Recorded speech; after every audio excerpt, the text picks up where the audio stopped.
তারেক রহমান সাহেব আমার দেখা হয়েছিল, অন্তত 30 থেকে 40 মিনিট ফেস টু ফেস তার সাথে আমি কথা বলেছি। আমি তার সাথে কথাই শুরু করেছিলাম এটা দিয়ে যে আজকে আমি এখানে আসার আগ পর্যন্ত যতজন আপনার কাছে এসেছে এরা দুনিয়াবি স্বার্থ নিয়ে আসবে, আর আমি আজকে এখান থেকে চলে যাওয়ার পরও হাজারো মানুষ আপনার সাথে দেখা করতে আসবে, দুনিয়ার স্বার্থে আসবে। কারো একটা সিট দরকার, কারো একটা আসন দরকার, কারো একটা পদ দরকার, কত কি দরকার। কিন্তু আমি আব্দুল্লাহ বিন আব্দুর রাজ্জাক এসেছি 4টা কথা বলবো বাংলাদেশের স্বার্থে। যদি করতে পারেন বাংলাদেশের উপকার হবে। এবং এই যে চারটা কথা আমি ওনাকে বলেছিলাম ওইটার পক্ষেই আমরা ন্যারেটিভ তৈরি করার চেষ্টা করি, যেটাই বাংলাদেশ। ওনাকে বলেছিলাম 1 নাম্বার, মুসলমানেরা যে 190 বছর ব্রিটিশ বিরোধী সংগ্রাম করলে আর স্বীকৃতি কোথায়? 1797 সালের 23শে জুন থেকে 1947-এর 14 বা 15 আগস্ট পর্যন্ত 190 বছর ভারতের মুসলমানেরা ঠিকই, ভারতের হিন্দু এবং মুসলমানেরা সবাই যে ব্রিটিশ বিরোধী আন্দোলন করেছে তার স্বীকৃতি আছে। পাকিস্তানের মুসলমানেরা যে ব্রিটিশ বিরোধী আন্দোলন করেছে তার স্বীকৃতি আছে। তো বাংলাদেশের মুসলমানেরা কি করেনি? তিতুমির কে তাহলে? হাজি শরীয়তুল্লাহ কে তাহলে? এখানে যে ব্রিটিশ বিরোধী 1857-তে যে হাজার হাজার মুসলমান জীবন দিল তাদের স্বীকৃতি কই? অতএব 1947-এর রাষ্ট্রীয় স্বীকৃতি দিতেই হবে। 1947 নাই মানে এই দেশে মুসলমানদের 190 বছরের ব্রিটিশ বিরোধী আন্দোলনের কোনো স্বীকৃতি নাই। বাংলাদেশ 1971-এ শুরু হয়নি, ওটা ডাহা মিথ্যা কথা। 71 বাংলাদেশের একটা পার্ট, কিন্তু বাংলাদেশের শুরু অনেক আগে। ওর ধারাবাহিকতায় আপনাকে আসতে হবে, তার একটা পার্ট 47। এটা একটা ওনাকে বলেছি। আর একটা ওনাকে বলেছি বাঙালি জাতীয়তাবাদের নামে বাংলাদেশে হিন্দুয়ানি জাতীয়তাবাদ, হিন্দুত্ববাদী জাতীয়তাবাদ এবং হিন্দুয়ানি কৃষ্টি কালচার কলকাতার দাদা বাবুদের বাঙালি জাতীয়তাবাদের নামে ঢুকানো হয়। এই বাঙালি জাতীয়তাবাদের নামে হিন্দুত্ববাদী কৃষ্টি কালচারের মূলোৎপাটন করতে হবে।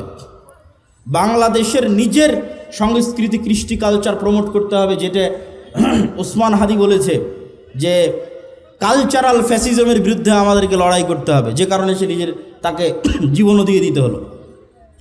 3 নাম্বার বলেছি বাংলাদেশে জাতির পিতা বলে কিছু থাকা যাবে না। আগে যারা ছিল তাদের জাতির পিতা ছিল শেখ মুজিবুর রহমান। আপনারা আসবেন, আপনারা এসে বলবেন জাতির পিতা জিয়াউর রহমান, এটা চলবে না। আপনি এতটুকু করতে পারেন, এই পুরো বাংলাদেশ তৈরিতে যাদের অবদান আছে তাদের সবাইকে সমান একটা মর্যাদার জায়গায় দিতে পারেন। ফাউন্ডার ফাদার্স এরকম একটা মর্যাদার জায়গায় দিতে পারেন, যেখানে শেরে বাংলা একে ফজল হকও থাকবে, হোসেন শহীদ সোহরাওয়ার্দীও থাকবে। এই অঞ্চলের মুসলমানদের যে ধারাবাহিক আন্দোলনের স্বীকৃতি আছে সেটার স্বীকৃতি থাকবে। 4 নাম্বার বলেছি অত্র অঞ্চলে ভারতীয় আধিপত্যের যে হেজিমনি, কালচারাল হেজিমনি, তার যতগুলো চিহ্ন আছে তার মধ্যে একটা বড় চিহ্ন হচ্ছে রবীন্দ্রনাথ ঠাকুরের শিরকি জাতীয় সঙ্গীত। এই জাতীয় সঙ্গীত বাদ দিয়ে দিতে হবে। তো আমরা দাওয়াত দেই, আমরা কথা বলি, দুনিয়াবি কোনো স্বার্থ নয়। আলহামদুলিল্লাহ, আলহামদুলিল্লাহ, দুনিয়াবি কোনো স্বার্থ নয়। এবং বিশ্বাস করি যে বাংলাদেশে একদিন পূর্ণাঙ্গ বিপ্লব করা সম্ভব। আমি পূর্ণাঙ্গ বিপ্লবের স্বপ্ন দেখি চীন মৈত্রী সম্মেলনে, যেখানে বাংলাদেশের সকল রাজনৈতিক দলের নেতারা ছিল। ওখানে আমার 7 মিনিটের বক্তব্য শুনে দেখিও আমি পূর্ণাঙ্গ বিপ্লবের ডাক দিয়েছি। তাতে 30 বছর লাগুক, 50 বছর লাগুক, কিন্তু বাংলাদেশে সম্ভব। কেন সম্ভব? যদি সম্ভব না হতো আমি বলতাম না। বাংলাদেশে কয়েকটা কারণে সম্ভব। বাংলাদেশের 90% মানুষের ভাষা বাংলা, বাংলাদেশের 90% মানুষের ধর্ম ইসলাম।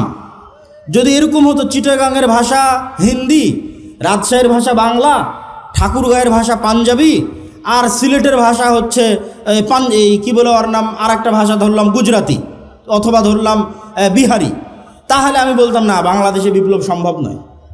আবার যদি দেখতাম না এখানে অর্ধেক পাঠান বাস করে, অর্ধেক পাঞ্জাবি বাস করে, অর্ধেক উমুক বাস করে না, তাহলে আমি বলতাম এখানে বিপ্লব সম্ভব নয়। আবার যদি দেখতাম এখানে 50% মানুষ হিন্দু, 50% মানুষ এখানে খ্রিস্টান, বিপ্লব সম্ভব নয়। বাংলাদেশে যে কোনো একটা আদর্শের উপর বিপ্লব খুবই সম্ভব, কেননা এখানে 90% মানুষের ভাষা বাংলা, বলে বাংলা, লেখে বাংলা, সংস্কৃতি বাংলা। আবার 90% মানুষই ইসলামে বিশ্বাস করে।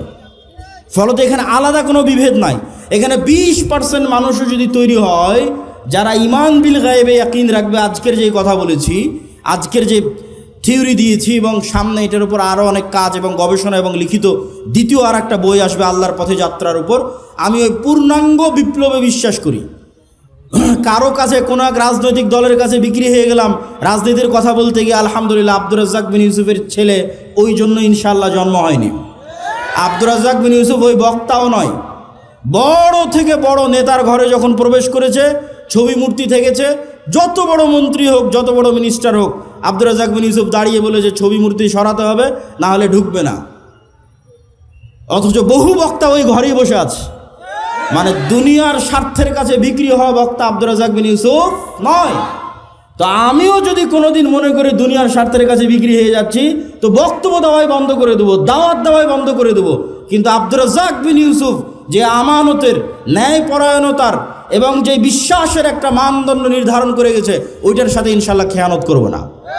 আল্লাহ যদি আমাকে কবুল করে তো আমাকে দিয়ে বাংলাদেশে পূর্ণাঙ্গ বিপ্লবের যদি আল্লাহ সুবহানাহু ওয়া তাআলা কবুল করে করুক, আর আল্লাহ সুবহানাহু ওয়া তাআলা যদি কবুল না করে তো আমার সন্দেহ